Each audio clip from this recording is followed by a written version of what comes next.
Good morning, all of you.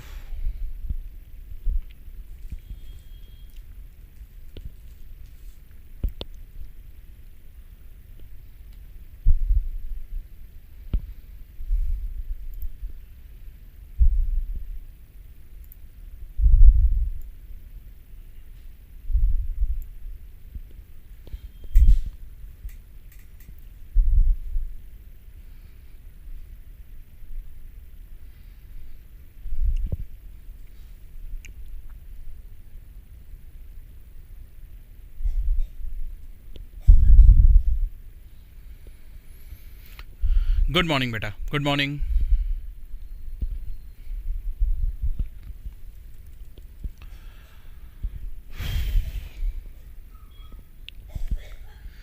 चलो late everyone join जल्दी जल्दी फिर शुरू करते हैं. आप लोगों का मैसेज देख के मैं एक्चुअली ट्राई कर रहा था एक बार फिर से जूम लॉगिन करने की कोशिश कर रहा था. I guess there is some compatibility issue. क्या एग्जैक्टली हो रहा है समझ में नहीं आ रहा. मुझे लगता है उसे पूरा अनइंस्टॉल करके वापस से एक बार इंस्टॉल करके देखना पड़ेगा. नहीं हो रहा, वो कनेक्ट ही नहीं हो रहा. मतलब जूम से मेरा लॉगिन ही नहीं हो रहा है. तो लिंक दूसरा क्रिएट करना ये वो करना, वो सब बात की बात है. पहली बात तो वो लॉगिन ही नहीं हो रहा है. तो समझ में नहीं आ रहा क्या है. Login ID is correct, password is correct, सब चीज़ें करेक्ट एकदम. कैप्स लॉक ऑन नहीं, ये नहीं वो नहीं, सब कुछ चेक कर लिया फिर भी हो नहीं रहा है. I don't know. तो आई गेस एक बार अनइंस्टॉल करके फिर से इंस्टॉल करके देखूंगा. टिपिकल तरीका हमारा. तो उससे अगर वर्क कर जाए तो आज देखता हूँ मैं उसे. ठीक है, चलिए सब लोग आ गए, शुरू किया जाए.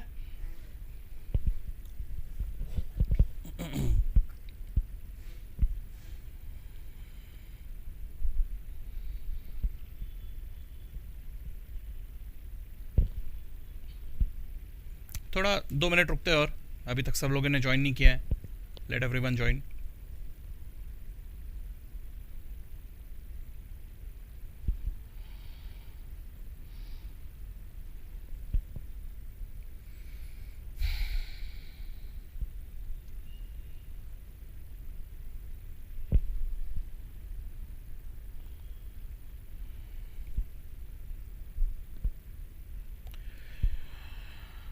ओके,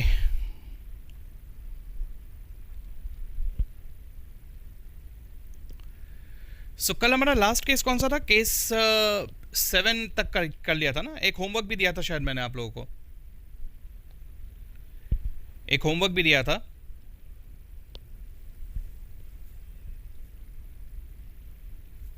चलिए जब तक सब लोग ज्वाइन करते हैं तब तक होमवर्क चेक कर लेते हैं सब लोग एक एक करके. सबसे पहला जर्नल एंट्री.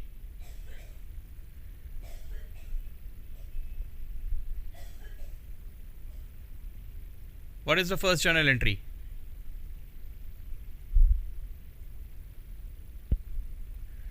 पाँच लाख शेयर्स थे जिसमें एप्लीकेशन स्टेज में ही मैं कैपिटल के साथ साथ प्रीमियम भी कलेक्ट कर रहा हूं. करेक्ट. 30 रुपीज था जिसमें 20 रुपए कैपिटल के और 10 रुपए प्रीमियम के. राइट. लेकिन पहले ही एंट्री में मैं प्रीमियम का इफेक्ट या कैपिटल का इफेक्ट नहीं दिखाऊंगा. पहले एंट्री में तो bank account to share application जितने भी पैसे हैं. ठीक है. तो 5 लाख शेयर्स पे 30 रुपए के हिसाब से. Yes, correct answer. 1.5 CR bank account debit to share application. 1.5 CR. Second entry will be share application account debit to share capital to securities premium. Share application debit by 1.5 CR to share capital 1 CR to securities premium 0.5 CR. बराबर. Yes, सब लोगों ने किया ऐसा ही. बराबर. Okay. इसके बाद allotment की एंट्री. अलॉटमेंट के स्टेज में हम लोगों को एडवांस मिला है. करेक्ट. सो सबसे पहले तो ड्यू की एंट्री. ड्यू की entry normal. Share allotment account debit to share capital account. Okay. Amount will be 20 रुपए के हिसाब से 1 CR. राइट. यस. उसके बाद जब पैसे मिल रहे हैं तो आपने वर्किंग बनाया होगा. एक हमें 2 जनों के पैसे एडवांस में मिल गए हैं, है ना. एक तो पाटिल साहब का और एक जानी जी का, है ना. तो कितने पैसे एडवांस में मिले हैं. मैं नंबर ऑफ शेयर्स कितने थे. पाटिल साहब के पास शायद 10,000 थे और जानी जी के पास शायद 15,000 थे, है ना. ऐसी कुछ थे शायद शेयर्स. तो इनके पास से मुझे कॉल के पैसे यानी 10 रुपए पर शेयर भी मुझे मिल गए, राइट? तो आप लोगों ने कौन सा ट्रीटमेंट किया है? आप लोगों ने कॉल्स इन एडवांस वाला किया है कि शेयर अलॉटमेंट में ही रहने दिया है? कौन सा किया आप लोगों ने? अलग अलग जनों ने अलग अलग किया होगा, may be. Calls in advance follow कर रहे हो सब लोग?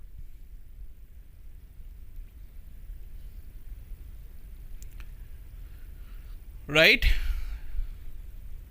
सो हमें 2.5 लाख रुपए एक्स्ट्रा मिले हैं, बराबर?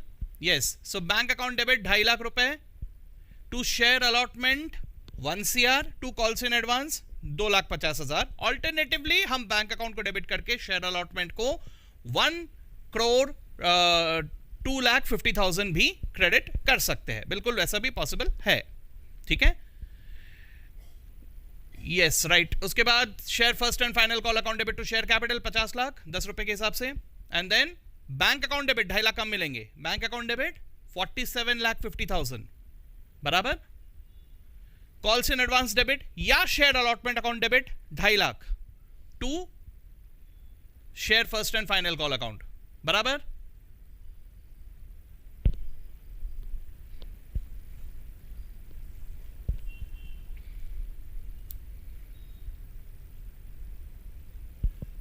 सबका आया ऐसा बराबर? कोई दिक्कत बेटा होमवर्क क्वेश्चन में? Any problem, any confusion? You can ask me now.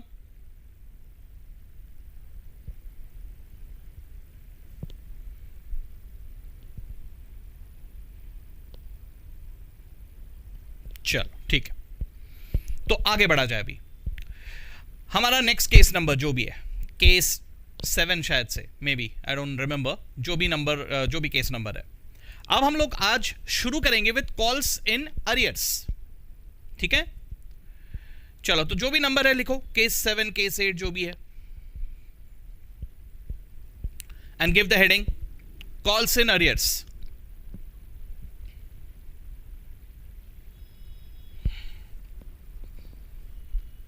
Okay, चलो लिखते जाओ।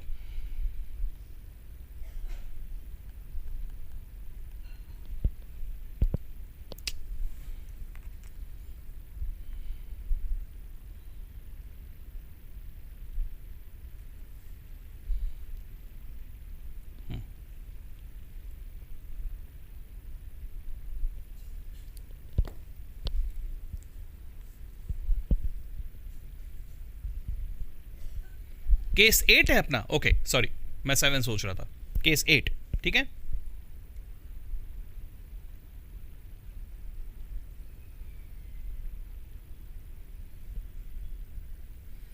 यस, तो इशूड 1 लाख शेयर्स, ठीक है, at rate 10, okay. Collection process जो है हमारा, मतलब मैंने प्रीमियम नहीं लिया अभी, ठीक है? तो एप्लीकेशन के स्टेज में हम कलेक्ट कर रहे हैं 2.5 रुपये, अलॉटमेंट के स्टेज में कलेक्ट कर रहे हैं 3 रुपये, फर्स्ट कॉल 4 रुपये, या 3.5 रुपये कर लेते हैं इसको। फर्स्ट कॉल में 3.5, and second and final call कितना बच गया? 1, ठीक है?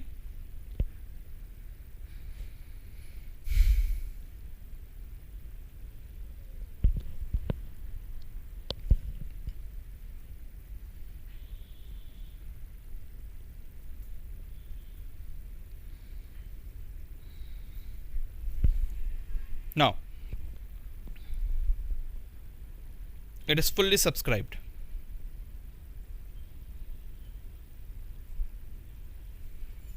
ठीक है? यहां तक तो टिपिकल हो गया। अब इसके बाद एडिशनल इंफॉर्मेशन सबने लिख लिया यहां तक?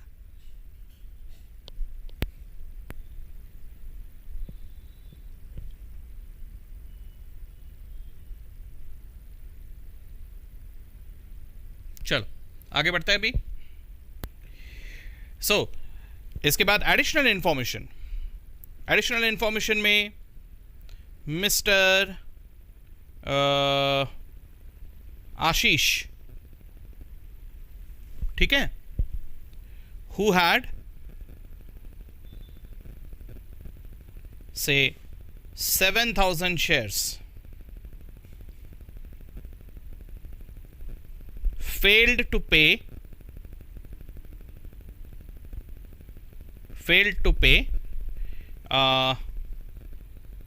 first call, okay, first and second call, या एक काम करता है, मैं यहाँ पे फर्स्ट एंड सेकंड कॉल लिखता ही नहीं हूँ, फेल टू पे कॉल मनी, ठीक है। दूसरा मिस्टर अमित, ठीक है,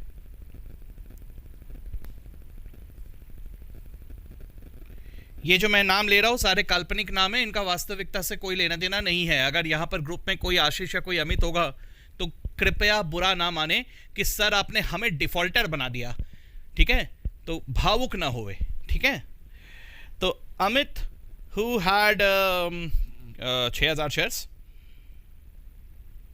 ठीक है, फेल्ड टू पे second call, okay.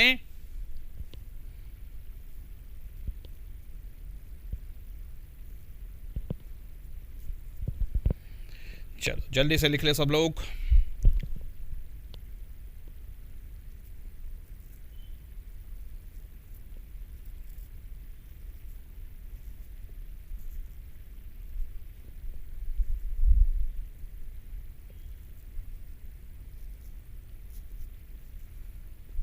Tell me, जैसे लिखना हो जाए बताना मुझे।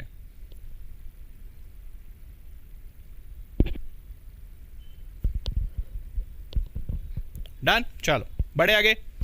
Let's pass the journal entries, ठीक है। अगेन प्रोसेस वैसा ही कुछ रखते हैं, आप लोग जर्नल एंट्री पास करेंगे, मैं लेजर बनाऊंगा, ठीक है। दोनों काम एक साथ हो जाएंगे हमारे। Ready, let's go. Make the format for journal entries and give the heading of journal. मैं बना रहा हूं लेजर, ठीक है, ओके, लेट्स गो। तो सर्वप्रथम हमारा पहला एंट्री क्या होगा, हमें 1,00,000 शेयर्स के ही एप्लीकेशन मिले, फुल्ली सब्सक्राइब मतलब पूरे 1,00,000 शेयर्स के एप्लीकेशन मिले हैं, और पूरे 1,00,000 शेयर्स के एप्लीकेशन का मतलब हुआ कि 2.5 रुपए के हिसाब से हमें 2.5 लाख रुपए मिले, ठीक है। तो 2.5 लाख का जर्नल एंट्री क्या होगा, bank account debit to share application account, correct.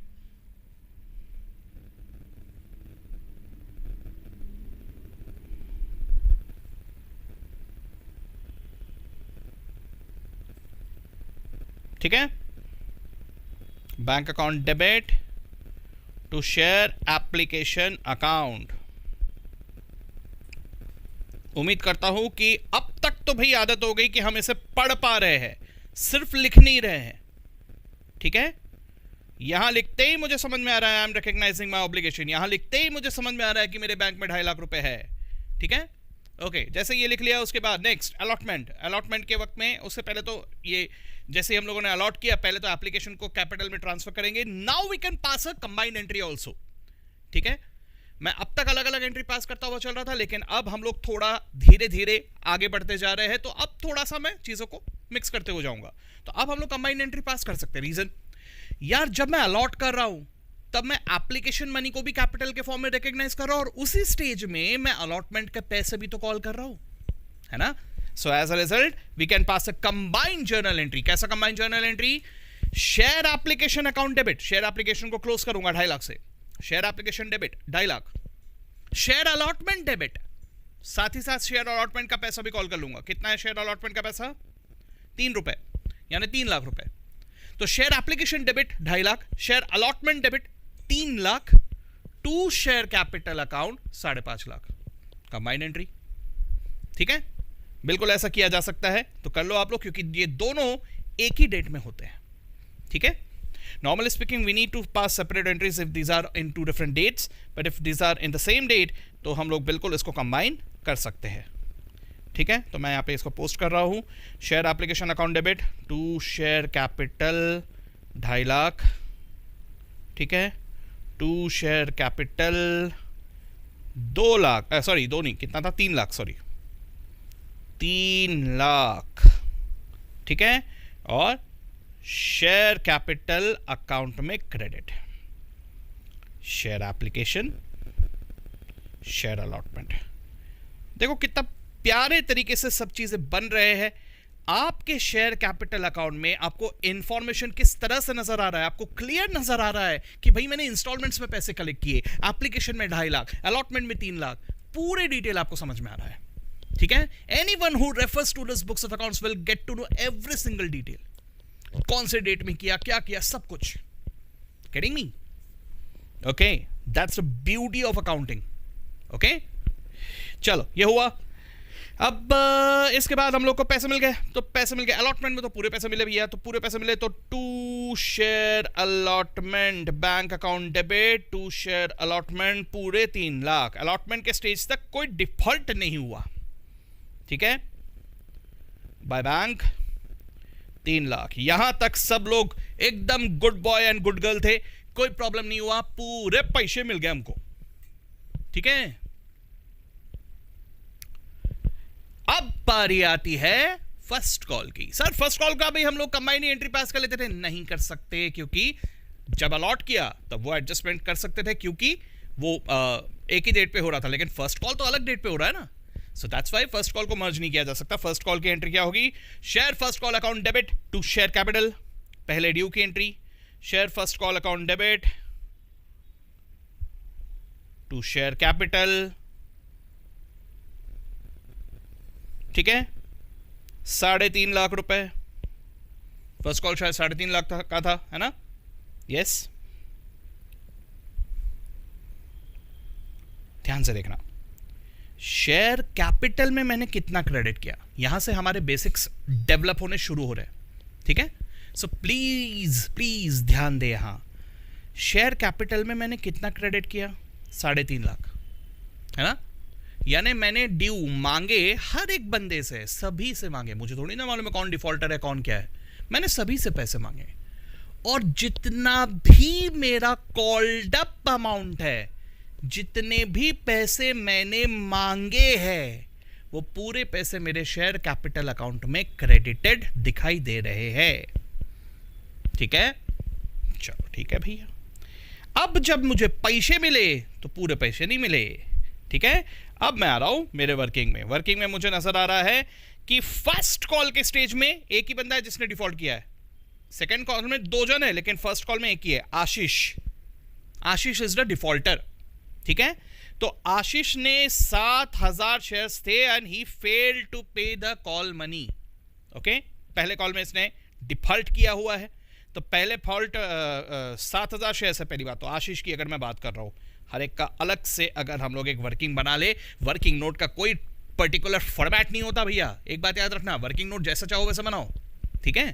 तो आशीष के पास से 7,000 शेयर्स थे, ठीक है। तो इसमें डिफॉल्ट कहां हुआ? एक तो फर्स्ट कॉल में, दूसरा सेकेंड कॉल में, दोनों ही कॉल में इसने डिफॉल्ट किया है, ठीक है।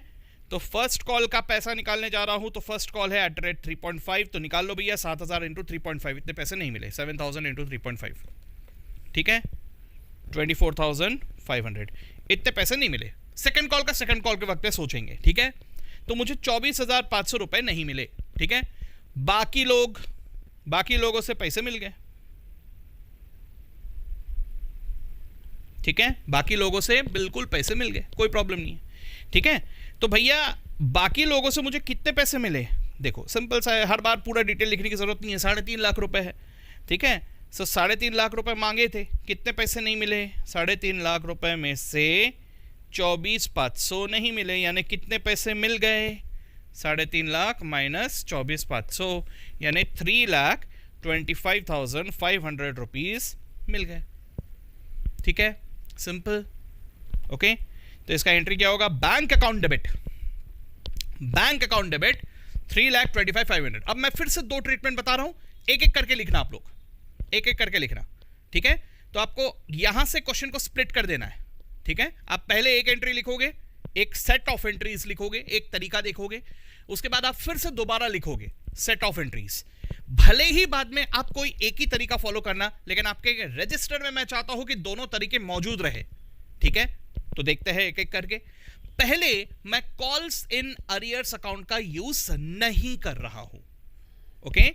First of all I am explaining you without using calls in arrears account, ठीक है? कॉल्स इन एरियर्स के साथ क्या होगा ये मैं आपको बताऊंगा। मैं खुद पर्सनली भी कॉल्स इन एरियर्स यूज करना पसंद करता हूं। आप अगर मुझे कभी अगर अकाउंटिंग करते हुए देखोगे तो मैं calls in arrears he use करूंगा, ठीक है? लेकिन हम लोग देखेंगे दोनों ट्रीटमेंट, ठीक है, एक एक करके। अभी कॉल्स इन एरियर्स में यूज नहीं कर रहा हूं, तो एंट्री होगा बैंक अकाउंट डेबिट 3,25,500, ठीक है? बैंक को डेबिट किया और आप शेयर फर्स्ट कॉल अकाउंट को क्रेडिट करोगे 3,25,500, ठीक है? देखो मैं यहां पे लिख के बताता हूं, आपको समझ में आएगा। बैंक अकाउंट डेबिट 3,25,500, जितना मिला उतने से, ठीक है? And share first call account credit 3,25,500।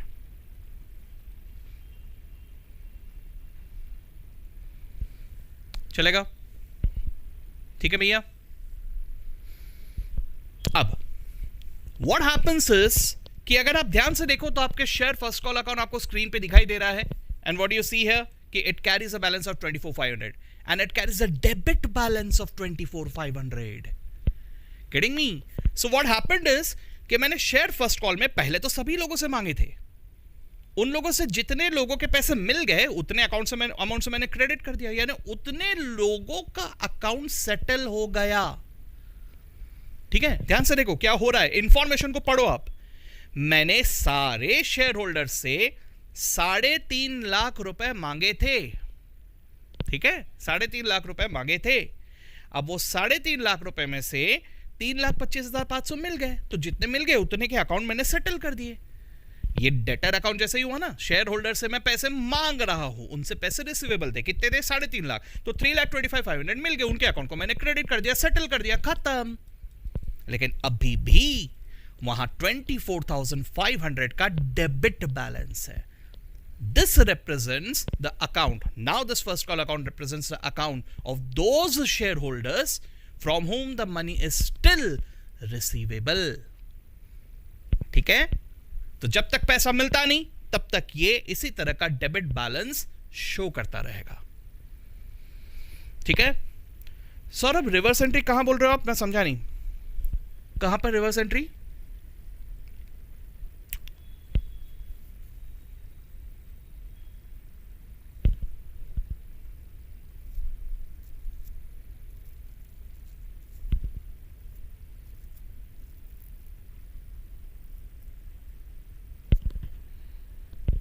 ये एंट्री रिवर्स एंट्री मतलब मैंने पहले share first call account debit to share capital किया, उसके बाद bank to share first call किया, रिवर्स एंट्री मतलब समझा नहीं। अच्छा, शेयर फर्स्ट कॉल अकाउंट में ही रिवर्स हुआ, ऐसा कह रहे हो क्या कुछ?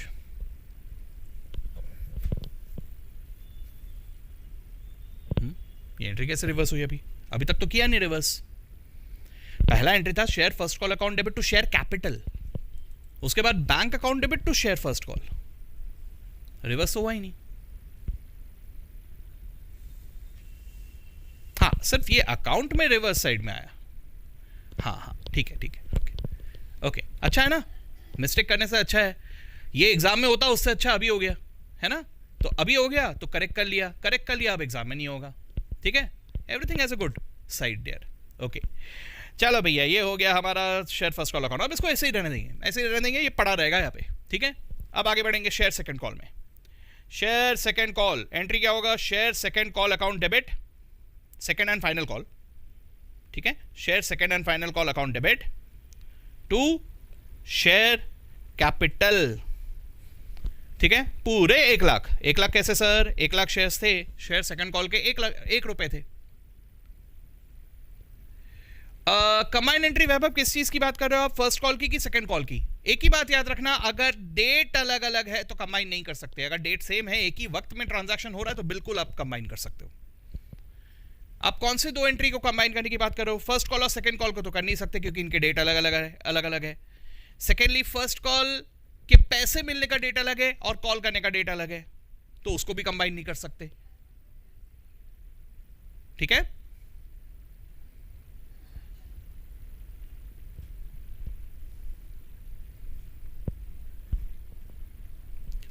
चलो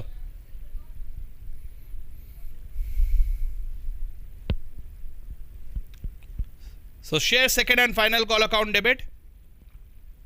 अरे मैंने यहां क्या लिखा, गलती से शेयर कैपिटल लिख दिया। Share first call, share second and final call.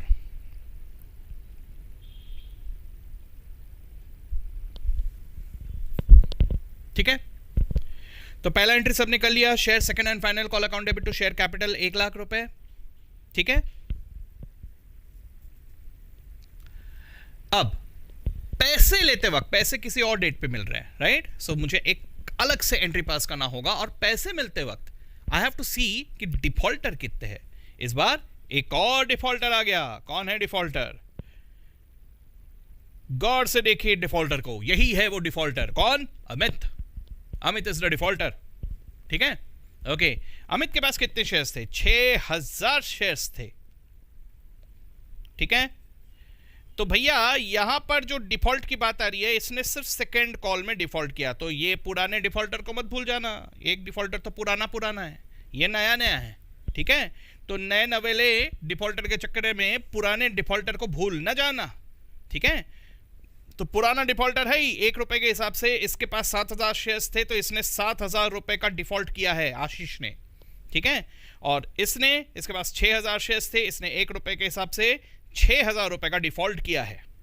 ठीक है, तो ये दोनों ने हमें पैसे नहीं दिए, यानी 7 + 6 13,000 रुपए कम मिले। ठीक है, नहीं मिले। ठीक है, so as a result 1 lakh मांगे थे, 13,000 नहीं मिले। कितने पैसे मिले? 87,000 मिले। कैलकुलेशन जम रहा है सबको? ठीक है, मैं यहां पर चाहूं तो लिख के भी रख सकता हूं कि बाकी लोगों से 1 लाख रुपए माइनस इनके 13,000 रुपए, ये दोनों मिला के, ठीक है, 13,000 रुपए ये माइनस करके 87,000 रुपीज इज रिसीव्ड। ठीक है, सिंपल कैलकुलेशन। कोशिश ये करना कि जितना हो सके कैलकुलेशन दिमाग में आ जाना चाहिए। ठीक है, और ये आता है, ये कोई बड़ी बात नहीं है, ये आ जाता है, सबके दिमाग में बराबर आ जाता है। ओके, चलो 87,000 हो गया, तो 87,000 की जर्नल एंट्री क्या होगी? सीधा bank account debit to share second and final call account.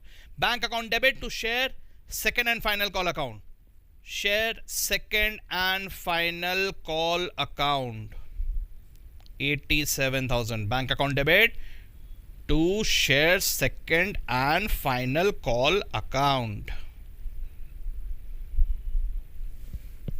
ठीक है, नॉट 13,000, 87,000। 13,000 नहीं मिले, हमें सिर्फ 87,000 रुपीज मिले, 13,000 नहीं मिले। सो 13,000 will be the balancing figure in share second and final call account. ध्यान से देखना, वहां पे share second and final call account में 1 लाख का डेबिट था और आपने सिर्फ 87,000 का क्रेडिट किया, द मनी रिसीव्ड। ठीक है, जितना पैसा मिल गया उतने से आपने उसे सेटल कर दिया, यानी अभी भी इसमें 13,000 रुपए बचे हुए हैं। This 13,000 rupees represents the account of Ashish and Amit, जिनसे 13,000 रुपए अभी भी मिलना बाकी है। ठीक है,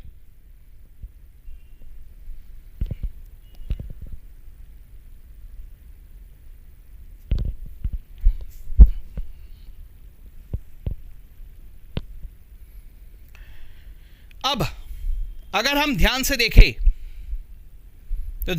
तो फिर जरा लेजर में देखना शेयर कैपिटल अकाउंट को। Just observe share capital account once, take the total, देखो तो कितने अमाउंट से क्रेडिट हुआ है शेयर कैपिटल, कितने अमाउंट से क्रेडिट हुआ है। Take the total.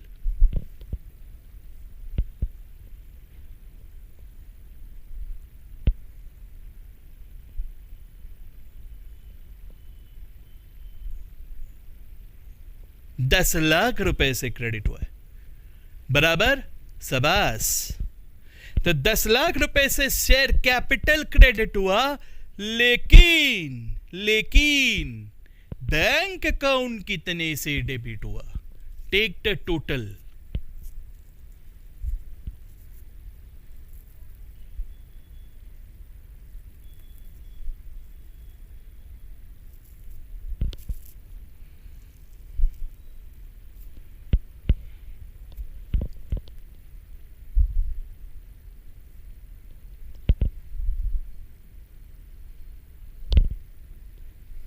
Bank debit 10 lakh से हुआ है क्या?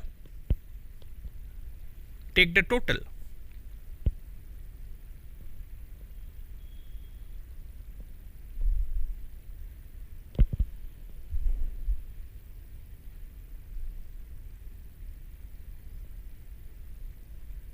बैंक डेबिट दिख रहा है 962,500 से, बराबर। तो बिरादर जरा इधर ध्यान देती कि इधर क्या होती। अगर आप अपना बैलेंस शीट देखती तो यहां पे शेयर कैपिटल बिल्कुल पूरे अमाउंट से दिखती। पूरे अमाउंट से बोले तो 10 लाख रुपए से दिखती। बोले तो थोड़ा सा मुंबई स्टाइल आ गया बीच में, ठीक है, सॉरी। ओके, सो शेयर कैपिटल अकाउंट में 10 लाख रुपए जरूर नजर आ रहे हैं, लेकिन इसके बदले में bank is carrying a debit of only 962,500। सिर्फ इतने ही पैसे मिले हमें। बाकी पैसे जो है ये हमें बैलेंसिंग फिगर के फॉर्म में नजर आ रहे हैं in share first call and in share second call, बराबर। अगर आप ध्यान से देखें तो हमारा शेयर एप्लीकेशन क्लोज हो गया था, हमारा शेयर अलॉटमेंट क्लोज हो गया था, लेकिन फर्स्ट कॉल क्लोज नहीं हुआ था, सेकंड कॉल क्लोज नहीं हुआ था। इस पे अभी भी बैलेंस है। देखो शेयर फर्स्ट कॉल में कितना बैलेंस है, 24,500। तो ये भी दिखेगा ना भैया, जब तक पैसे नहीं मिलते तब तक ये कैरी फॉरवर्ड होता रहेगा, 24,500, ठीक है। उसी तरह से इधर कितना बैलेंस था शेयर सेकंड कॉल में, 13,000। तो ये 13,000 बिल्कुल डेटर्स की तरह ही, बिल्कुल सही डेटर्स की तरह ही ये भी यहां पे नजर आएंगे, लेकिन ये डेटर्स है नहीं, ठीक है। ओह सॉरी, मैंने लिखा है यहाँ पे, एक मिनट। 13,000 रुपए। देखो ये बराबर मैच हो रहा है कि नहीं, टैली हो रहा है कि नहीं। बैलेंस शीट हर वक्त टैली होना चाहिए, टैली हो रहा है ना। देखो लायबिलिटी साइड में 10 लाख, एसेट साइड में बराबर 10 लाख दिख रहे हैं कि नहीं, चेक करो। टल्ली हुआ?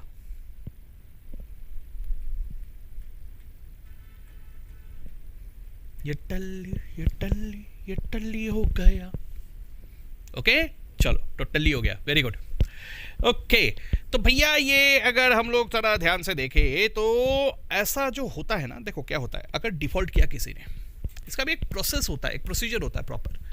अगर देयर इज सम डिफॉल्टर, तो डिफॉल्टर का पट से उठा के हम लोग सीधा फॉरफीचर ही कर देते हैं, ऐसा नहीं होता, ये कहीं नहीं होता, ठीक है। जैसे साधारण डेटर्स के केस में भी आप देखो, तो साधारण डेटर्स मतलब आपने क्रेडिट सेल किया है, किसी से पैसे लेने हैं, ठीक है। अब आप सोच के देखो, कभी कभी एक जेन्युइन सिचुएशन भी आ जाता है। अब जैसे फॉर एग्जांपल ये लॉकडाउन और ये पैंडेमिक सिचुएशन में there were so many persons जिनके अर्निंग सोर्स इफेक्ट हुए, बिल्कुल हुआ। तो मान लो कोई एक डेटर था, आप उसके पास पैसे मांगने गए, तो वो डुबा नहीं रहा है, आपके पैसे डुबा नहीं रहा है, लेकिन वो अभी नहीं दे पा रहा। उसने बोला कि मुझे थोड़ा टाइम दो, मैं अभी नहीं दे पा रहा हूं, मेरा अभी अर्निंग सोर्स बंद है, मैं आपको थोड़े टाइम के बाद दूंगा, लेकिन अभी नहीं दे पाऊंगा, ठीक है। तो ऐसे सिचुएशन में क्या आप उसको सीधा बैड डेट्स करके रिकॉग्नाइज कर लोगे? नहीं ना, आप थोड़ा वेट तो करोगे ना। तो यहां पर भी ऐसे ही कुछ है।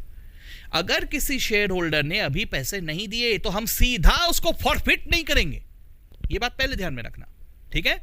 अगर कॉल्स इन एरियर्स रहा तो सीधा फॉरफीचर नहीं होता, एक रीजनेबल टाइम तक हम रुकते हैं, बिल्कुल रुकते हैं। हो सकता है यार डिले बिल्कुल हो, तो जब तक ये पैसे मुझे नहीं मिलते तब तक ये मुझे बैलेंस शीट के एसेट साइड में नजर आता रहेगा in the name of share first call and share second call. Alternatively अगर आप कॉल्स इन अरियर्स नाम यूज कर रहे हो तो ये शेयर कॉल्स इन अरियर्स नाम से दिखेगा। कॉल्स इन एडवांस नजर आ रहा था बैलेंस शीट के लायबिलिटी साइड में, कॉल्स इन अरियर्स कहां नजर आ रहा है, बैलेंस शीट के एसेट साइड में, ठीक है। लेकिन कॉल्स इन एडवांस अगर मुझे बैलेंस शीट के लायबिलिटी में नजर आ रहा था तो एक बात याद रखना था, शेयर कैपिटल अलग नेचर का था, कॉल्स इन एडवांस अलग नेचर का था। Calls in advance was like a liability, getting me. Share capital is owner का पैसा, लेकिन calls in advance was recognised as a liability. Okay, I hope you remember that. Okay, चलो ठीक है, ये हुआ. और एक बात, कॉल्स इन एडवांस का पैसा, थोड़ा सोचने लगा रहा हूं मैं, हाँ थोड़ा सा सोचने लगा रहा हूं. ये सब चीजें अगर एक बेसिक लेवल पे आप लोग देख रहे हैं ना, यानी 11th-12th लेवल पे देखते हैं, तो फिर इतना ज्यादा सोचने की जरूरत नहीं पड़ती. लेकिन एट दिस स्टेज मैं आपको सोचने के लिए कहूंगा, ठीक है, जरूरत पड़ेगी. मेरे क्वेश्चन को ध्यान से सुनना और मुझे जवाब देना. कॉल्स इन एडवांस, जितना भी पैसा है उतना अमाउंट शेयर कैपिटल में इंक्लूडेड रहता है कि नहीं रहता? कॉल्स इन एडवांस की बात कर रहा हूं मैं. कॉल्स इन एडवांस का जितना भी पैसा है वो शेयर कैपिटल में इंक्लूडेड रहता है कि नहीं रहता?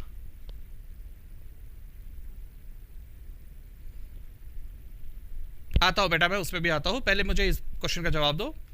कॉल्स इन एडवांस जितना भी पैसा है ये शेयर कैपिटल के अमाउंट में इंक्लूडेड रहता है कि नहीं रहता है?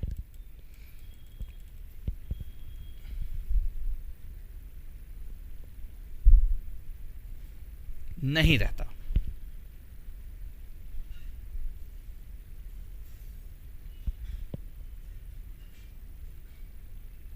रहता है.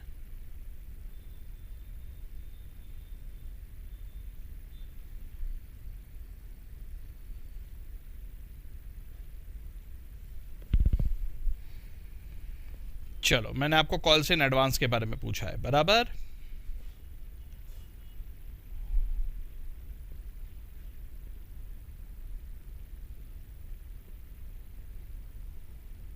कल ही हम लोगों ने ये वाला देखा था, बराबर. Calls in advance. ओके, तो जिस वक्त कॉल्स इन एडवांस मुझे दिख रहा था यहां पे, जब मुझे ये 30,000 रुपए का कॉल्स इन एडवांस दिख रहा था, है ना, यहां पे एंट्री पहले बैंक में आए थे, हाँ पहले बैंक में आए थे, एडवांस में आए थे, मतलब बैंक में पहले आए थे. तो मुझे ये वाला एंट्री पहले दिखाई दे रहा था, ये वाला एंट्री, ठीक है. जब तक कि मैंने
हेलो बेटा, कैन यू हेयर मी? आवाज आ रहा है?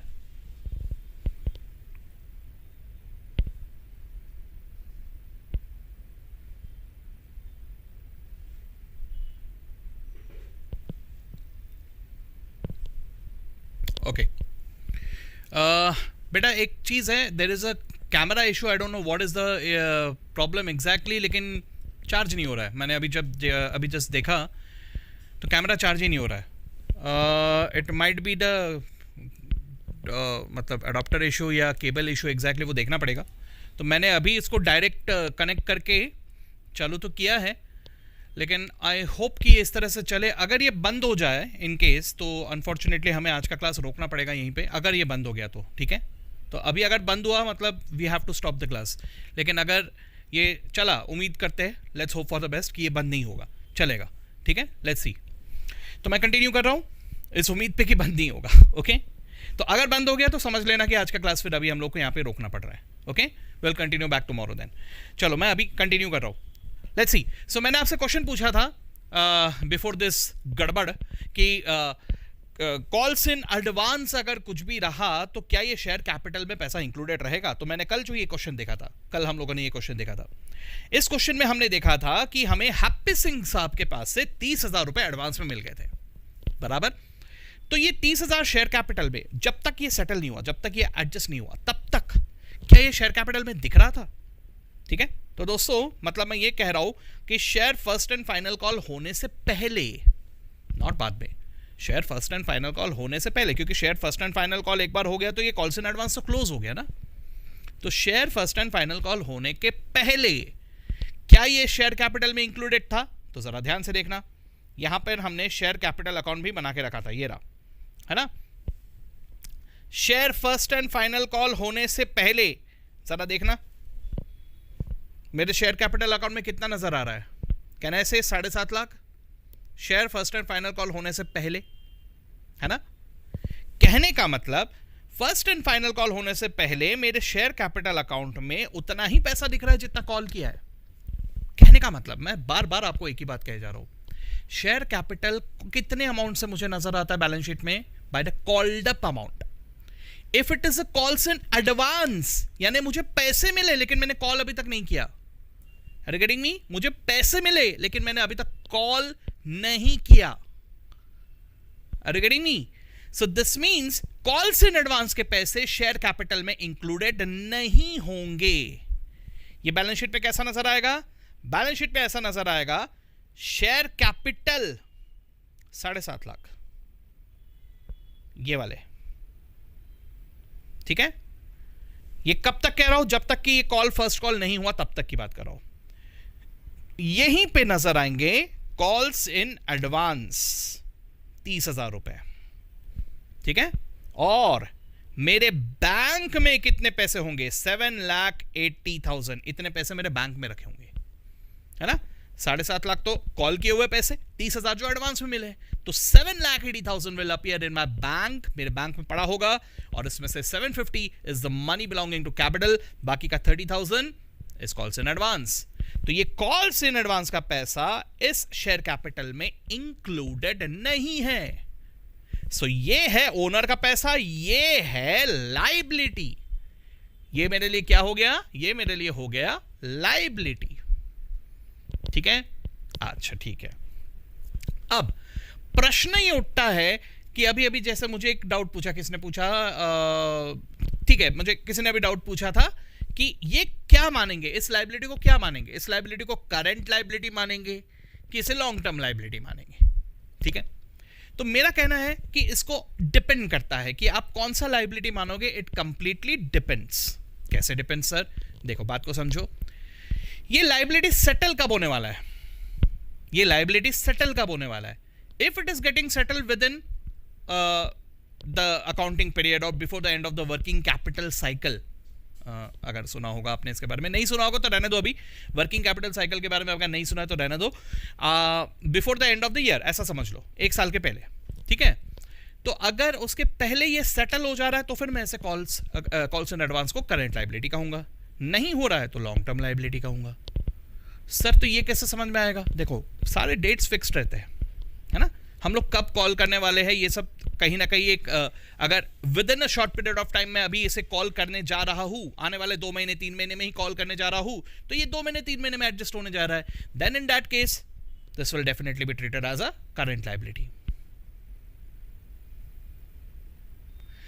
इस क्वेश्चन में ये फाइनल कॉल था, फर्स्ट एंड फाइनल कॉल ही था, सेकंड कॉल नहीं था, ठीक है। सो इट कंप्लीटली डिपेंड्स कि हम लोग कॉल कब करने जा रहे हैं। अगर हम लोग कॉल करने जा रहे हैं within short period of time, within 1 year, then definitely this will be treated as a current liability. अगर नहीं हो रहा है, ये कॉल काफी टाइम बाद होने वाला है, 1 साल 2 साल 3 साल बाद होने वाला है, जो कि जनरली नहीं होता, अगर वैसा कुछ हुआ, then in that case this will be treated as a long term liability. ठीक है, clear? I hope this is okay. So it completely depends, हमें इंफॉर्मेशन कैसा दिया है उसके मुताबिक हमें इसे ट्रीट करना होगा। हाँ, लेकिन अगर कोई इंफॉर्मेशन नहीं दिया है तो आप इसे करंट लायबिलिटी अज्यूम कर सकते हो, लेकिन मैं तो एक ही बात कहूंगा, एक नोट लिख के आ जाना कि भाई ऐसा ऐसा ऐसा ऐसा हमने अज्यूम किया हुआ है। ठीक है, चलो अब मैं आ रहा हूं कॉल्स इन अरियर्स में, जो हम लोग अभी देख रहे हैं। ध्यान से देखना बैलेंस शीट में। मैंने अभी आपको कहा कि मैंने कॉल्स इन अरियर्स है 37,500 के, है ना, 37,500 ना, कितना था calls in arrears? Calls in arrears तो नहीं, हमने 2 अलग अलग नाम से लिखे थे, 37,500 in total, share first call and share second call. तो क्या कॉल्स इन अरियर्स के पैसे शेयर कैपिटल में इंक्लूडेड है? कॉल्स इन एडवांस के पैसे शेयर कैपिटल में इंक्लूडेड नहीं थे, वो अलग से नजर आ रहे थे।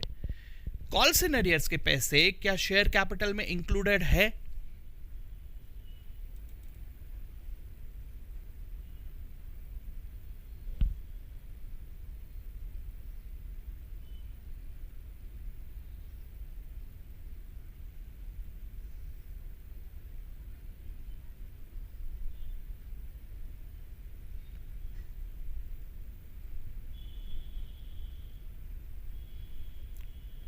अगर आप ध्यान से देखो तो बिल्कुल yes, share capital, share calls in arrears के पैसे बिल्कुल शेयर कैपिटल में इंक्लूडेड है, क्योंकि that is the called up amount. ये एडवांस में नहीं मिला है, ये कॉल कर लिया है, ये ड्यू हो गया है, लेकिन मिले नहीं है। सो दिस मनी, ये दोनों पैसा इज इंक्लूडेड है। ठीक है, कॉल्स इन एडवांस को रादर हम लोग ऐसा कह सकते हैं कि कॉल्स इन एडवांस बैंक में इंक्लूडेड है, बैंक बैलेंस में, गेटिंग मी? लेकिन calls in arrears share capital में इंक्लूडेड है। ठीक है, सोचने में काम में आता है ये सब चीजें, एक बार बारीक बारीक छोटी छोटी चीजें हैं, सोच लेना एक बार। ठीक है, चलो ठीक है, ये हो गया, ये क्लियर हो गया।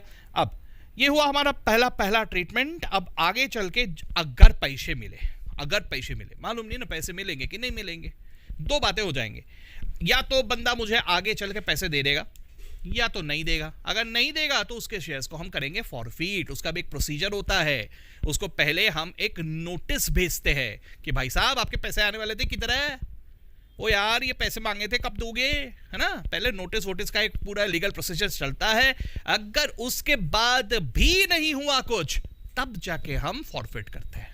ठीक है, ऐसा नहीं कि यार ये इसके ना मेरे को शक्ल पसंद नहीं है फॉरफिट, ऐसा नहीं होता। ठीक है, तो फॉरफीचर एकदम से नहीं होता, उसका एक प्रॉपर प्रोसीजर होता है। वो प्रॉपर प्रोसीजर पूरे होने के बाद ही हम फॉरफीचर के प्रोसेस के लिए जाते हैं। ठीक है, चलो ठीक है, तो फिलहाल के लिए ये ऐसा ही पड़ा रहेगा। अगर पैसे मिल गए तो क्या एंट्री होगी? एंट्री होगी डिपेंडिंग अपॉन कि कौन से पैसे मिले, फर्स्ट कॉल की सेकंड कॉल। मान लो फर्स्ट कॉल के पैसे मिल गए तो एंट्री क्या होगी? Bank account debit to share first call, as simple as that, बरोबर। और अगर सेकंड कॉल के भी पैसे मिल गए तो एंट्री क्या होगी? Bank account debit to share second and final call, खत्म। जितने भी पैसे मिले और जिस स्टेज के पैसे मिले, वो वाले पैसे से मैं बैंक अकाउंट को करूंगा डेबिट, और शेयर फर्स्ट कॉल या share second call as the case में भी इस अकाउंट को करूंगा क्रेडिट। समझ गए? सिंपल एकदम, जम गया? ओके। और अगर नहीं मिला तो फॉरफीचर में क्या होगा? आते हैं। ठीक है, फॉरफीचर में क्या होगा? अभी हम लोग आते हैं। नेक्स्ट वही है हमारा, लाइन में वही लगा हुआ है। ओके, चलो ठीक है, ये जम गया, सबको आ गया। अब यहां पर हम लोग देख रहे हैं दूसरा वाला ट्रीटमेंट। ठीक है, तो यहां पर आप लोग खत्म कर लो और एक और पेज में, फ्रेश पेज में शुरू करो कि यहां हम लोग फिर से एक बार एंट्री पास करेंगे कॉल्स इन अरियर्स यूज करते हुए क्या होगा। ठीक है, तो मैं चीजों को मिटा दे रहा हूं अभी। ठीक है,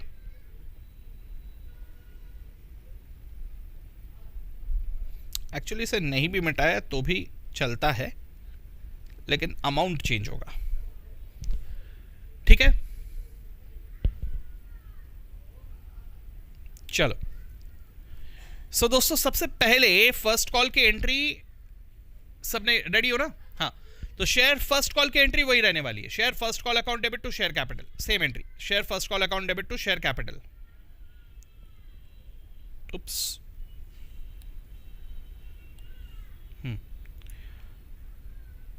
share first call account debit to share capital account. पहला एंट्री यही होगा, share first call account debit to share capital.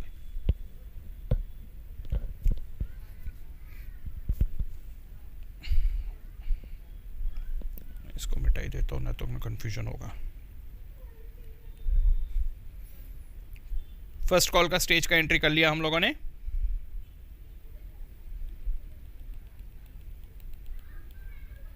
ठीक है, ओके। इसके बाद bank account debit 3,25,500, calls in arrears account debit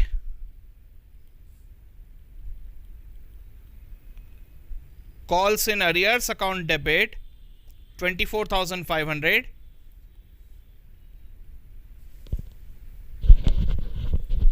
to share first call 3.5 lakh रुपए।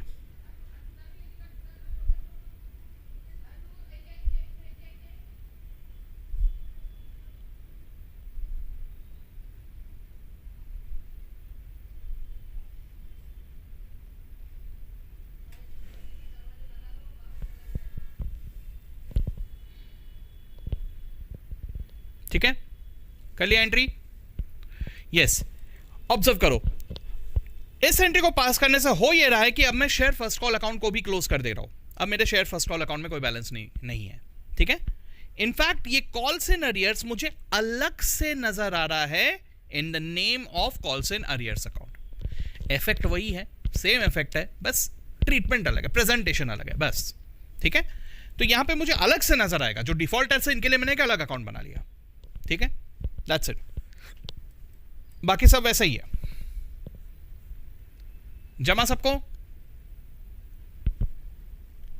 चलो अभी second and final call. Second and final call की entry, share second and final call account debit to share capital. पहला entry वही रहेगा, share second and final call account debit to share capital.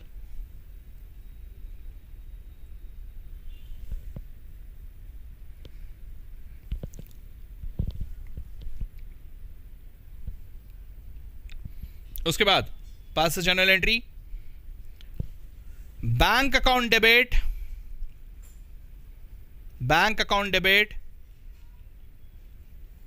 87,000, इतने पैसे मिले थे।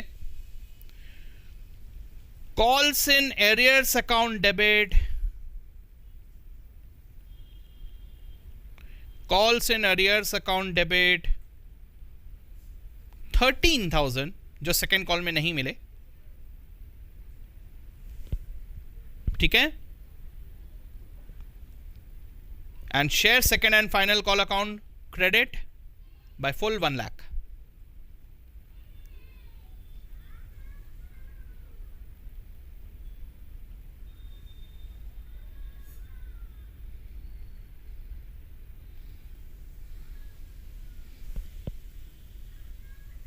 ठीक है, result, this account also gets closed.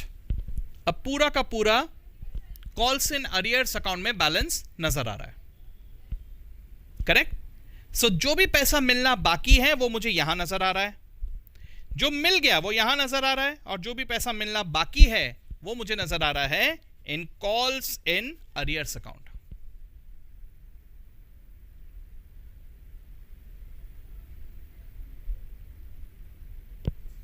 Done.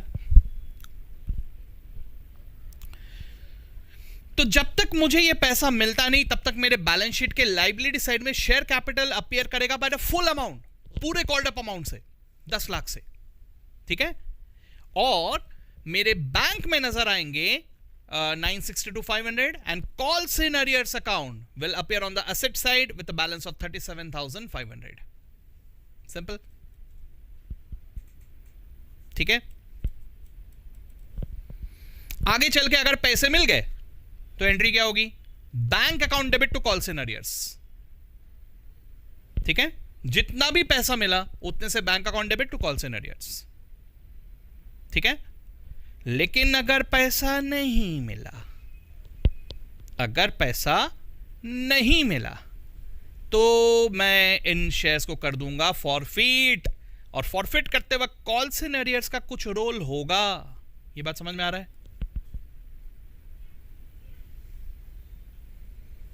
ठीक है.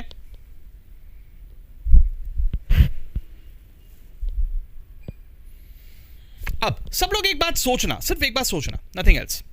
ये जो आशीष और अमित, ये दोनों जो डिफॉल्टर्स थे, मुझे बताना, इनसे मुझे 10 रुपए के हिसाब से लेना था. इनके जितने भी नंबर ऑफ शेयर्स थे, रेस्पेक्टिव नंबर ऑफ शेयर्स, इनसे मुझे 10 रुपए लेने थे इन टोटल. क्या इन्होंने पूरे 10 रुपए का डिफॉल्ट किया कि कुछ मिला और कुछ पैसों का डिफॉल्ट किया? सोच के बताना.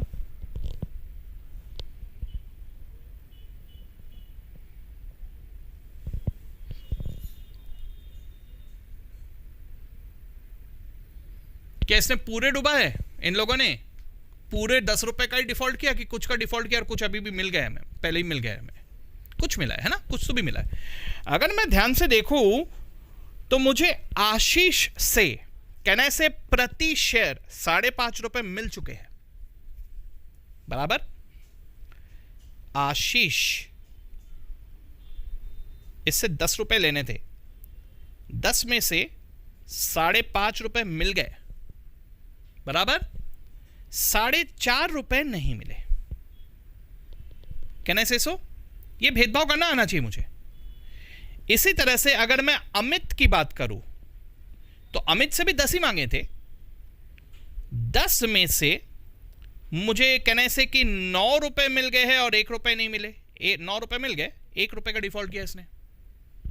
देखो जरा ध्यान से. कहने से सो क्या ये बात सबके दिमाग में जा रहा है?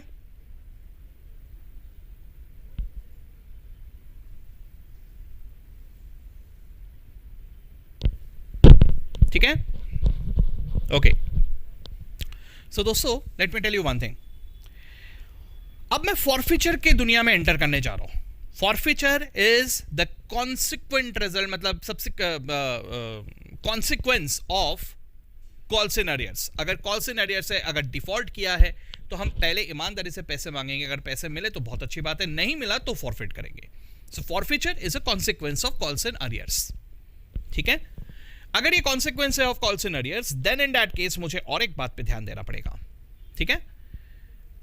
फॉरफीचर का मतलब होता है शेयर कैंसिल करना. सर शेयर कैंसिल करना मतलब शेयर उठाने का, फाड़ डालने का. कैसे फाड़ोगे? तो फिजिकल फॉर्म में तो है ही नहीं. सर तो फिर डिजिटल फॉर्म में डिलीट मार देने का. अरे भाई एक मिनट. शेयर फॉरफीचर का मतलब शेयर को खत्म करना नहीं होता. शेयर फॉरफीचर का मतलब होता है डिफॉल्टर का राइट्स इन द शेयर खत्म करना.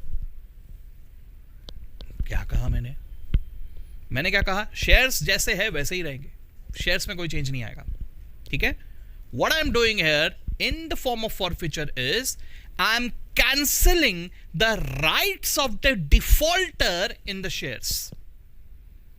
ठीक है. उसके शेयर होल्डर वाले राइट्स को खत्म कर रहा हूं. That's what is called as forfeiture. Okay? ये बात समझ में आ रहा है? तो कहने का मतलब आशीष will no longer be a shareholder now. Amit will no longer be a shareholder now.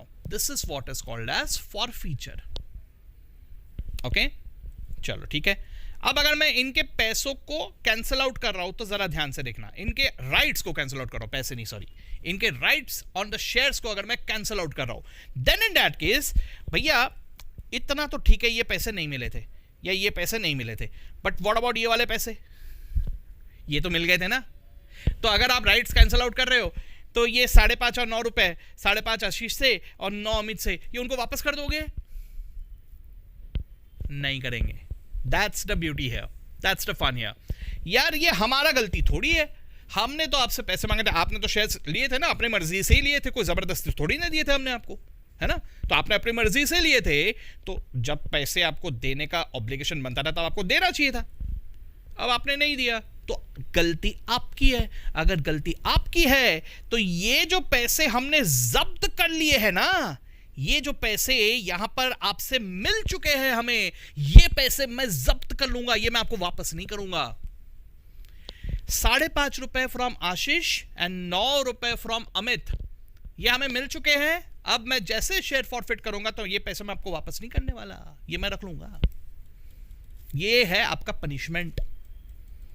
गड़बड़ किया ना, डिफॉल्ट किया ना, आपको मौका दिया था, डिफॉल्ट किया ना, अगर डिफॉल्ट किया तो आपके जो भी पैसे आपने दे दिए थे ये मैं आपको वापस नहीं करने वाला, ये मैं फॉरफिट कर लूंगा, यानी जब्त कर लूंगा। ठीक है, अब जब्त कर लिया मतलब ये पैसे मेरे पास रखे हुए।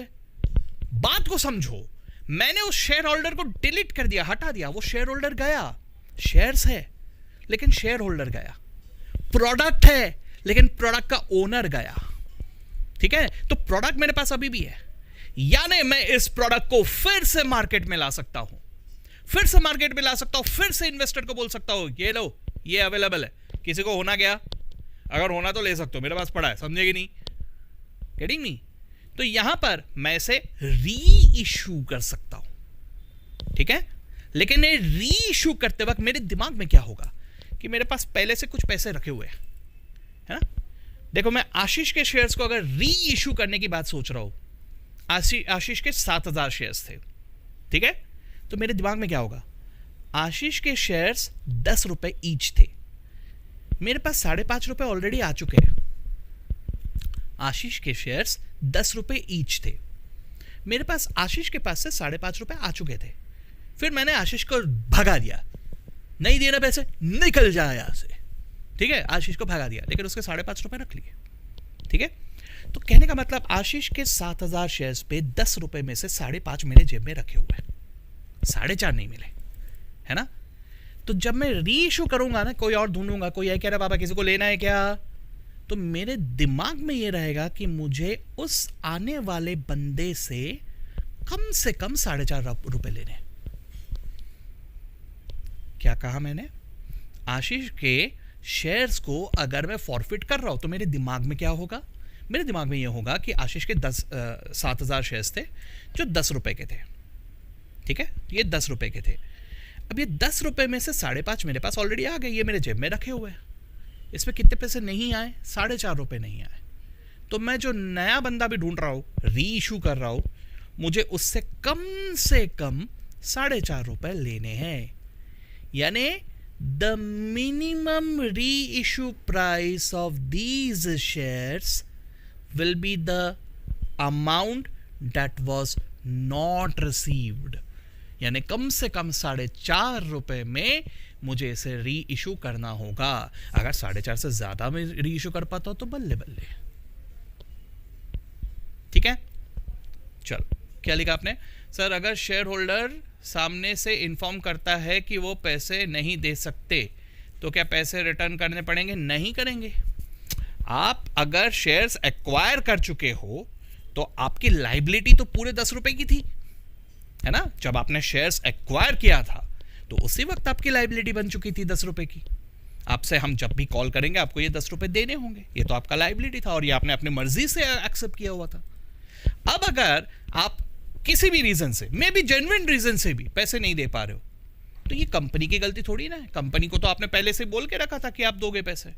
अब जो भी रीजन आए उसमें हमारी कोई गलती नहीं, इसलिए जो पैसे आपके पास से हमारे पास आ चुके हैं ये रिटर्न नहीं किया जाएगा, ये जब्त कर लिया जाता है। ठीक है, ओके सौरभ। सो कभी कभी ऐसे क्वेश्चंस पूछे जाते हैं कि what will be the minimum री इशू प्राइस। सो आशीष वाले शेयर्स का मिनिमम री इशू प्राइस कितना होगा, 4.5। अब इसी तरह से अगर ये बात समझ में आया तो क्या आप बता सकते हो कि अमित वाले शेयर्स का मिनिमम री इशू प्राइस कितना होना चाहिए। बहुत सिंपल है, सोच के बताओ। अमित वाले शेयर्स का मिनिमम री इशू प्राइस कितना होना चाहिए, कम से कम कितने में मुझे री इशू करना ही पड़ेगा, उससे कम में नहीं कर सकता मैं। एक्सेलेंट, वेरी गुड, पकड़ में आ गया आप लोगों को, वेरी गुड। 1 रुपए, मुझे अमित वाले शेयर्स के 1 रुपए नहीं मिले थे ना, तो मुझे कम से कम 1 रुपए में इसे री इशू करना होगा, ठीक है।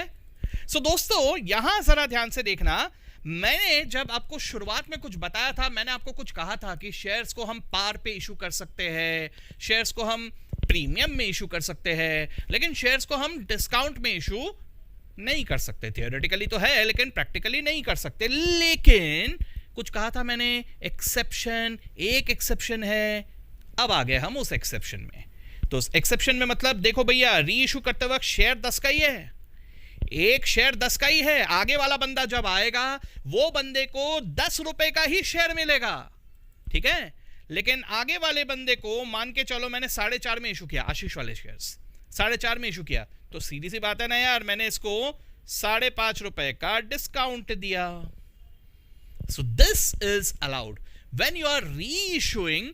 तो री इशू करते वक्त आप बिल्कुल डिस्काउंट में इशू कर सकते हो, ठीक है। इसी तरह से अमित वाले शेयर्स की अगर मैं बात कर रहा हूं, तो अमित वाले शेयर्स को मैं कम से कम कितने में री इशू करूंगा? 1 रुपए में री इशू करूंगा। यानी मैं क्या कर रहा हूं, मैं इसे 9 रुपए तक का डिस्काउंट दे रहा हूं मतलब दे सकता हूं, दे रहा हूं नहीं।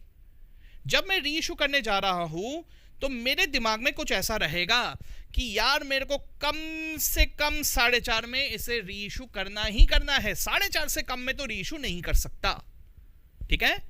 सो these two amounts are the maximum amounts. ध्यान देना, what is this 4.5?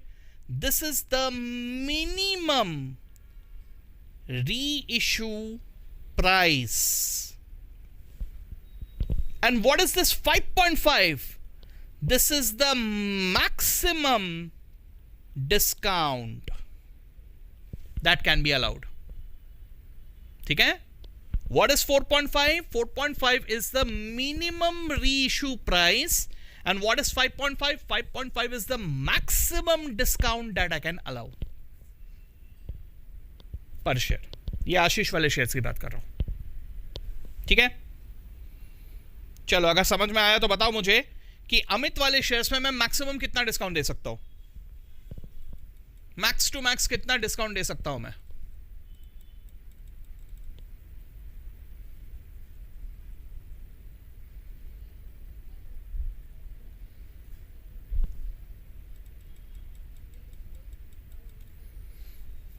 Excellent answer, very good. Max to max मैं 9 रुपए तक का डिस्काउंट दे सकता हूं। अभी अभी आपने मुझे ये जवाब दे ही दिया था कि ये 1 रुपए अमित वाले शेयर्स की अगर मैं बात कर रहा हूं तो दिस इज द मिनिमम री इशू प्राइस, ठीक है। और what is this 9? This is the maximum discount that I can allow, ठीक है। मैक्स टू मैक्स मैं 9 रुपए तक का डिस्काउंट दे सकता हूं। लॉजिकली देखो, ये जो कंपनीज एक्ट अलाउ कर रहा है, ये क्यों अलाउ कर रहा है? सिंपल सी बात है ना यार, ये 9 रुपए या वो 5.5 जो मैं कह रहा था, ये मुझे पिछले वाले शेयर होल्डर से ऑलरेडी मिल चुके हैं, तो ये तो मेरे जेब में ऑलरेडी है, तो इतने पैसे कम मिले चल जाएगा। So that's the maximum amount of discount. What is the maximum amount of discount? The maximum amount of discount is nothing but the money that was already collected from the previous share holder, जिनके rights मैंने forfeit की। Okay, क्या बात जा रहा है दिमाग में? ये सब चीजें पूछते हैं और बहुत सारे जन इन सब बातों पे कंफ्यूज हो जाते हैं, ठीक है।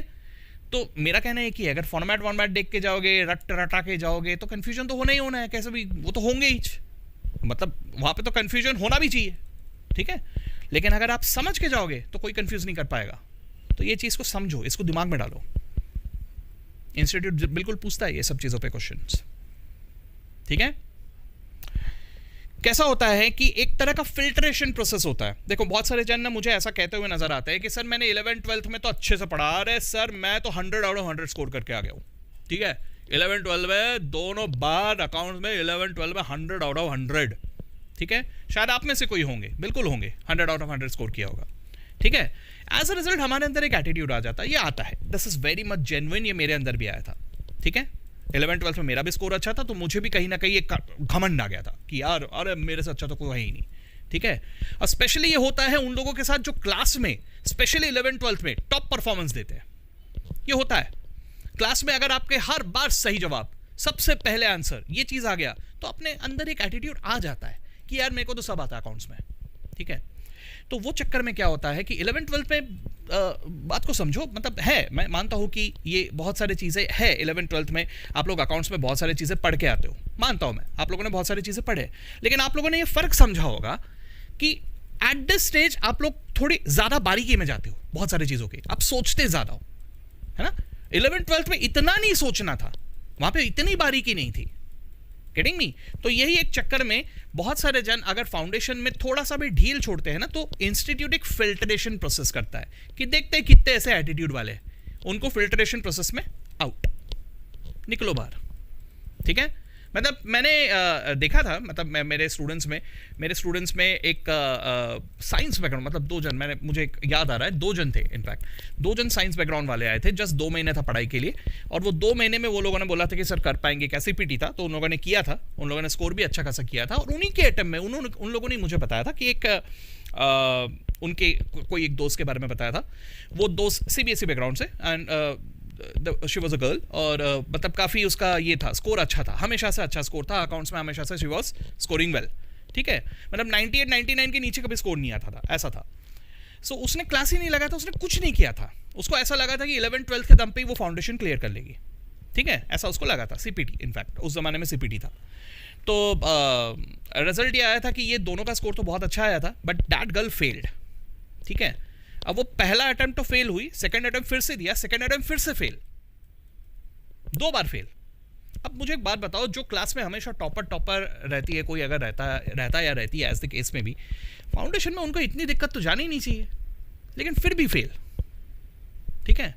सो फेल होने के पीछे मेरे से कभी उस लड़की का कभी सामना नहीं हुआ, अगर हुआ होता तो शायद मैंने उसी वक्त समझा दिया होता, लेकिन मुझे ये जब पता चला मुझे थोड़ा बुरा लगा, और रीजन के पीछे मैंने एक ही बात सोचा, एक ही चीज हो सकता है, ये नहीं कि उसने मेरे पास नहीं आई, ये नहीं कह रहा हूं मैं, द पॉइंट इज कि उसके अंदर वो एटीट्यूड रह गया था। द एटीट्यूड वाज कि उसको आता है, जिस दिन ये एटीट्यूड आ गया वहां पे हमारा ग्रोथ बंद हो जाता है। तो सबसे पहले एक बात याद रखना, मुझे कुछ नहीं आता भैया, गरीब मानुस, ऐसे ही सोच के अगर आगे बढ़ेंगे, और जितना सीखने का मौका मिल रहा है सीखते जाएंगे, जितना दिमाग में डालने का मौका मिल रहा है डालते जाएंगे, अगर ऐसा एटीट्यूड रखोगे तो आप लाइफ में आगे बढ़ोगे। अगर आप लोगों ने ये सोच लिया अरे मेरे को तो सब आता है, गए, खत्म, जर्नी खत्म, ठीक है। सौरभ, आपका कुछ डाउट आया है, सर अगर डिस्काउंट नहीं देते तो वो डिफरेंस अमाउंट का क्या करेंगे? Very good, very good, I am very happy with this doubt. अगर डिस्काउंट नहीं दिया, क्योंकि ये ऑप्शनल है, this is the maximum discount that you can allow, ठीक है दोस्तों। मैं सब चाहता हूं कि सौरभ ने जो डाउट पूछा है, this is an excellent doubt, मैं चाहता हूं कि सब लोग इस डाउट पे ध्यान दो। सौरभ ने मुझे ये डाउट पूछा है कि अगर ये डिस्काउंट हम नहीं देते हैं तो वो डिफरेंस अमाउंट का क्या करेंगे? सोच के देखो, प्रीवियस शेयर होल्डर से मेरे पास कुछ पैसे आ गए, आशीष के पास से मेरे पास 5.5 रुपए आ गए, 5.5 रुपए पर शेयर मेरे जेब में पड़े हुए, 7,000 शेयर्स थे ना, तो 7,000 इंटू 5.5 कितने? 38,500। 7,000 इंटू 5.5 इतने पैसे मेरे बैंक में पड़े हुए, ठीक है, ओके। मैंने आशीष को तो वापस दिए नहीं, ठीक है। अब वो 38,500 मेरे पास पड़े हुए हैं कि मैं 38,500 इन टोटल इतने रुपए तक का डिस्काउंट आगे वाले को दे सकता हूं, ठीक है, दे सकता हूं। सौरभ ने बोला कि अगर मैं आगे वाले को ये डिस्काउंट नहीं देता, हो सकता है, बिल्कुल हो सकता है। अरे यार, कभी कभी कंपनी के शेयर्स का ऐसा डिमांड होता है कि यार मैं किसी का शेयर्स राइट कैंसिल करके किसी और को दे रहा हूं, एक तरफ से सेकंड हैंड जैसा हो गया ना, तो सेकंड हैंड का भी डिमांड रहता है, लोग लाइन में लगे हुए रहते हैं। अरे यार मेरे को चाहिए, अरे ये शेयर्स अवेलेबल है, चाहिए क्या? बोला हाँ बिल्कुल, अरे कब से वेट कर रहा था, बिल्कुल लो। बोला अरे एक शेयर 10 रुपए का, हाँ बिल्कुल 10 रुपए लो, कोई प्रॉब्लम नहीं, ले लो 10 रुपए। ईगरली ही इज वेटिंग, तो उसको मुझे डिस्काउंट देने की नौबत ही नहीं है, मैंने उसको पूरे 10 रुपए में दे दिए। तो भैया ये नए बंदे से भी 10 रुपए पूरे मिल गए, तो पुराने बंदे के जो 5.5 रुपए मेरे पास एक्स्ट्रा पड़े हुए थे, I will call it as a capital profit. समझ में आ रहा है? ज्यादा पैसे कलेक्ट कर लिए, ज्यादा पैसे जब भी आते हैं we call it as profit, लेकिन इसे मैं रेवेन्यू या फ्री नेचर का प्रॉफिट नहीं कहूंगा, ये मेरे लिए हो गया कैपिटल नेचर का प्रॉफिट। और जब भी कैपिटल नेचर का प्रॉफिट आता है, हम इसे डालते हैं in capital reserve.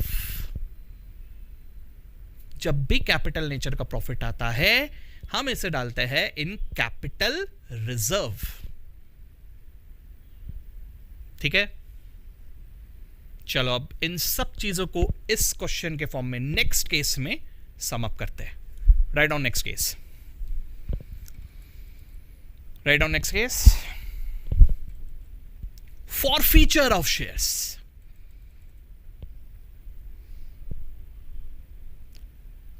Next case जो भी आएगा, केस 9 आएगा ना शायद, केस 9 लिखो वहां पे, फॉरफीचर ऑफ शेयर्स।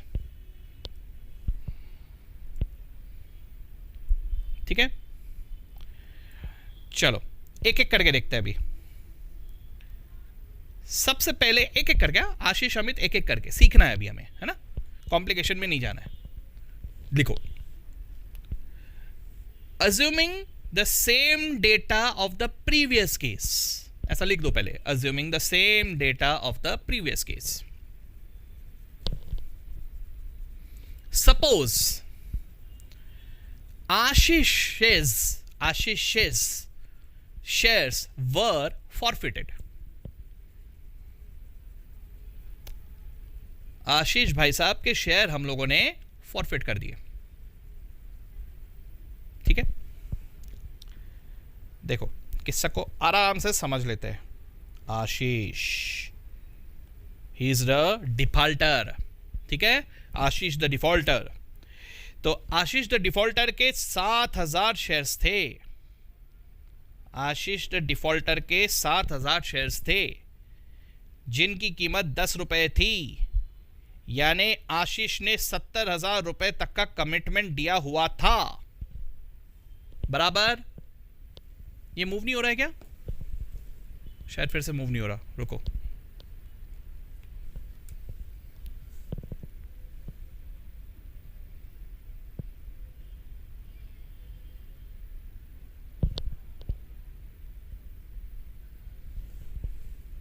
यार इसको क्या प्रॉब्लम होता रहता है बीच बीच में, समझ में नहीं आता।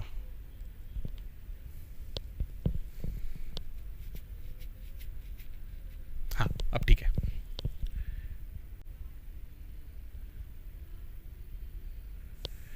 ओके चलो, तो 7,000 शेयर्स एट रेट 10, मैंने ऐसा लिखा है, ये देखो ऐसा कुछ लिख के रखा है। आशीष भाई साहब से 7,000 शेयर्स के 10 रुपए के हिसाब से 70,000 का कमिटमेंट था। ठीक है, इसमें से एट द रेट 5.5 यानी 7,000 शेयर्स एट द रेट 5.5 इतने पैसे मिल गए। बराबर, और एट द रेट 4.5 यानी 7,000 शेयर्स पे ही at the rate 4.5 not received, ऐसा ही कुछ किस्सा था। बराबर, यही अभी अभी आपने सोचा, यानी मुझे टोटल कितने पैसे मिल गए? 7,000 इंटू 5.5 कितने पैसे मिल गए? 38,500 इतने पैसे मिल गए। ठीक है, और इसी का मतलब कितने पैसे नहीं मिले? 7,000 इंटू 4.5 यानी 31,500 रुपीज नहीं मिले। कैन आई से सो? इतना क्लियर?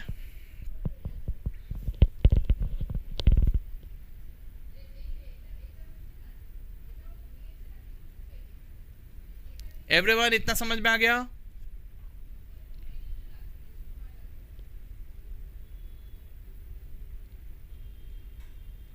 चलो, मैंने तीन बातें बताया।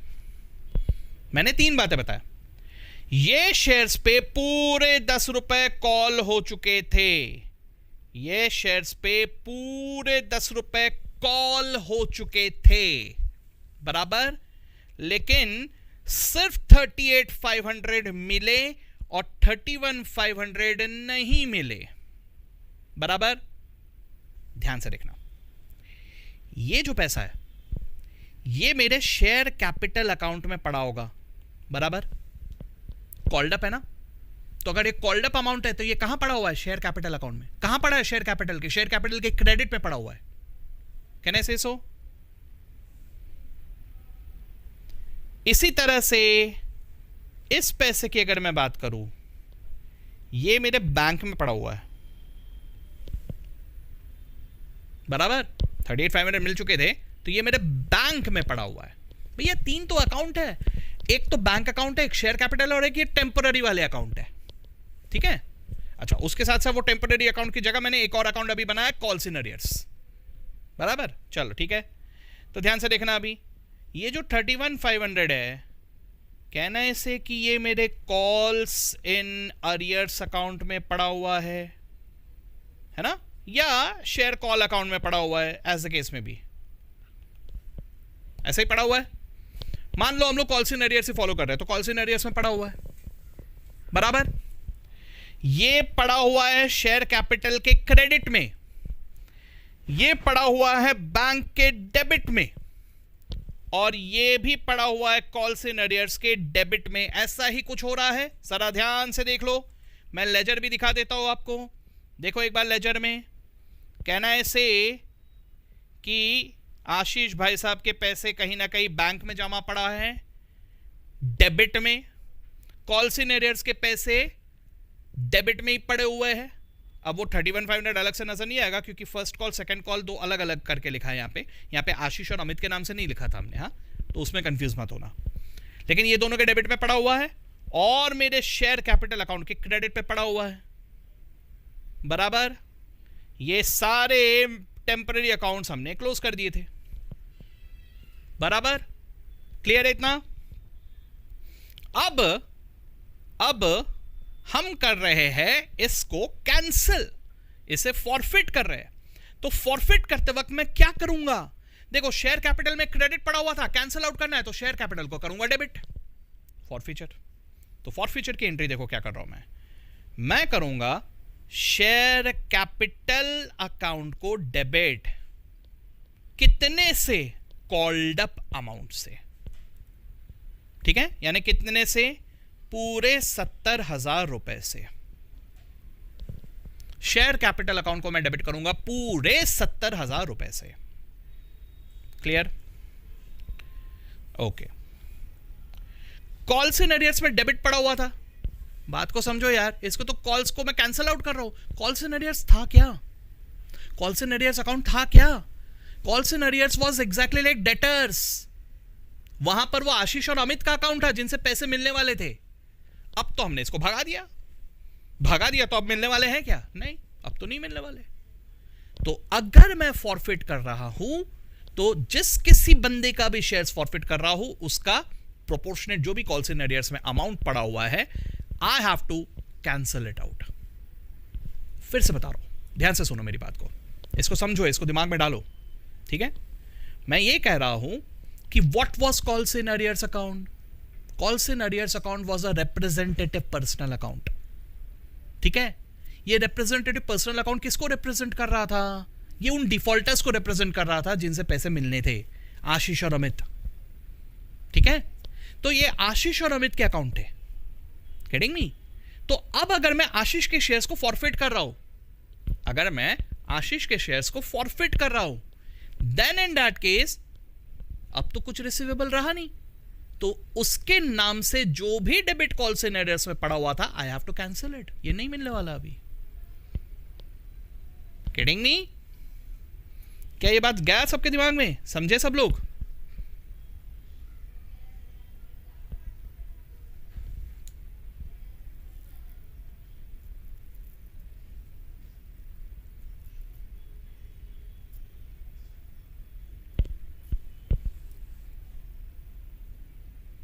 Okay, so as a result मुझे कॉल्स इन अरियर्स के डेबिट को कैंसिल आउट करना है, इसलिए I will credit calls in arrears,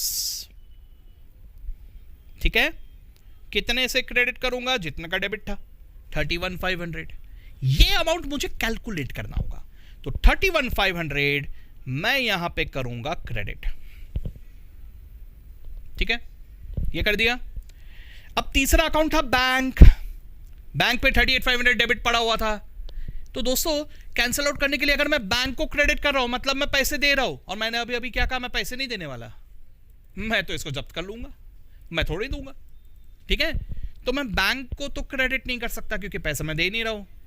सो जितना भी पैसा बैंक में पड़ा हुआ है, इसे मैं एक टेम्पररी